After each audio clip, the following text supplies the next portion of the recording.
কাঠবিড়ালির জ্বালাতে না ছাদে কোনো গাছ লাগানোই যাচ্ছে না, যে গাছে লাগাচ্ছি সেই গাছে মুড়িয়ে খেয়ে চলে যাচ্ছে। এই যে দুর্বা ঘাসগুলোর কি অবস্থা করেছে, আবার দেখি ছোট্ট ছোট্ট হয়ে বেরোচ্ছে।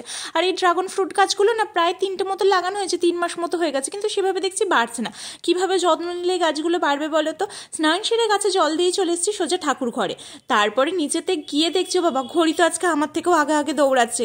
ঘড়ির সাথে পাল্লা দেবো বলে এমন কিছু রান্না করবো ঠিক করলাম যাতে টিফিনেও দিয়ে দেওয়া যায় বা অথচ দুপুরেও খেয়ে নেওয়া যায়। তাই ভাবলাম ওই যে আগের দিন বেঁচে রাখা যে গোটা মুসুরির ডালগুলো সেটা দিয়ে একটু তড়কা করা যাক, আর তার সাথে একটু জিরা রাইস মতো করে নেব।